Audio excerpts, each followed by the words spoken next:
বন্ধুরা, আজকে আমরা কথা বলবো স্বপ্নে মৃত প্রিয়জনদের দেখলে কি হয়। নমস্কার প্রিয় বন্ধুরা, শুভজিৎ সোর্স এই চ্যানেলে আপনাদের স্বাগত আপনাদের কাছে একটা ছোট্ট অনুরোধ রইল, ভিডিওটিকে লাইক করে চ্যানেলটিকে সাবস্ক্রাইব করে দেবেন আর পাশে বেল আইকন বাটনটিকে ক্লিক করে দেবেন যাতে নতুন ভিডিও নোটিফিকেশন আপনাদের কাছে আসতে থাকে। তো চলুন ভিডিওটিকে শুরু করা যাক। স্বপ্নসত্ত্ব অনুসারে প্রত্যেক স্বপ্নরই এক মাহাত্ম্য হয়, যা আমাদের ভবিষ্যতে ঘটা ঘটনার সূচনা দেয়।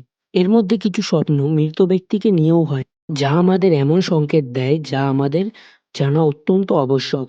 স্বপ্নশাস্ত্র অনুসারে যদি কোনো ব্যক্তি রোগজনিত মারা যায়, তিনি যদি স্বপ্নে আসেন এবং সুস্থ রূপে আপনাকে দেখা দেন, তাহলে এটি এই সংকেত দেয় যে তার জন্ম অন্য কোনো ভালো স্থানে হয়ে গেছে এবং আপনি তার চিন্তা ছাড়ুন।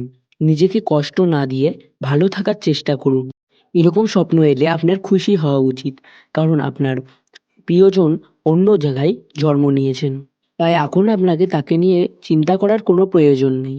আবার অন্যদিকে যদি কোনো সুস্থ ব্যক্তি অকাল মৃত্যুবরণ করেন এবং তিনি যদি আপনার স্বপ্নে অসুস্থ হয়ে আসেন, তাহলে তিনি আপনাকে এই সংকেত দিচ্ছে যে তার মৃত্যুর আগে তার কোনো একটি ইচ্ছা পূরণ হয়নি। সেই কাজটি সে পূরণ করতে চাইছে।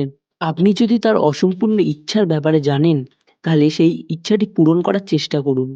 তাহলে সেই মৃত আত্মা শান্তি পাবে এবং তার প্রভাব আপনার পরিবারের সুখ সমৃদ্ধিতেও পড়বে।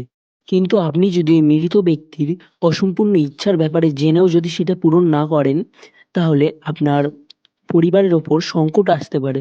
এবং আপনি যদি দেখতে পান যে কোনো ব্যক্তি, জীবিত ব্যক্তি মৃত অবস্থায় আপনার স্বপ্নে এসেছেন এবং যদি আপনি স্বপ্ন থেকে আচমকা উঠে যান, তাহলে বুঝবেন সেই ব্যক্তির আয়ু আরো বৃদ্ধি পেয়েছে।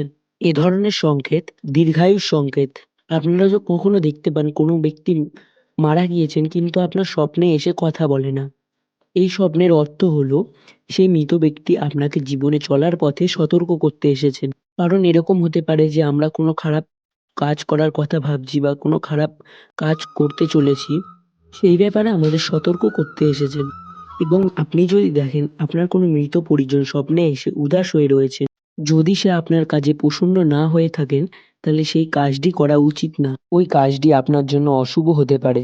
মৃত পরিজনদের কাছে এটাই একমাত্র উপায় যার মাধ্যমে তারা সংকেত দিতে পারেন। সংকেতগুলিকে না বোঝার ফলে আমরা অনেক ভুল করে বসি। আমরা এমন কিছু স্বপ্ন দেখতে পাই যেখানে মৃত পরিজনরা আমাদের কাছে এসে কিছু চান, কিন্তু তারা মুখে কোনো কথা বলেন না। যেরকম আমরা আভাস পাই যে তারা নির্বস্ত্র বা পায়ে কোনো চটি থাকে না। এর অর্থ হলো স্বপ্নশাস্ত্র অনুসারে আমরা যেগুলি দেখতে পাচ্ছি না, তারা সেগুলিরই অনুরোধ করছেন। আপনি যদি এরকম স্বপ্ন দেখতে পান এবং মৃত পরিজনদের কিছু চাওয়া জিনিসগুলো আপনি কোনো ব্রাহ্মণকে দান করুন। কিন্তু যখন আপনি এই দান সম্পূর্ণ করছেন, মৃত ব্যক্তির নাম করতে ভুলবেন না এবং প্রার্থনা করবেন আপনার দেয়া সব জিনিসগুলি যেন তিনি পেয়ে যান। স্বপ্নশাস্ত্র অনুসারে মৃত ব্যক্তি দেখলে এই সংকেতগুলির কথাই বলা হয়েছে। বন্ধুরা, আজকের ভিডিওটি এইটুকুনি। ভিডিওটি ভালো লাগলে অবশ্যই একটি লাইক করে দেবেন এবং কমেন্টে অবশ্যই জয় শ্রীকৃষ্ণ লিখে দেবেন। আপনারা ভালো থাকুন, সুস্থ থাকুন এই কামনা করে আজকের ভিডিওটি শেষ করছি। জয় শ্রীকৃষ্ণ।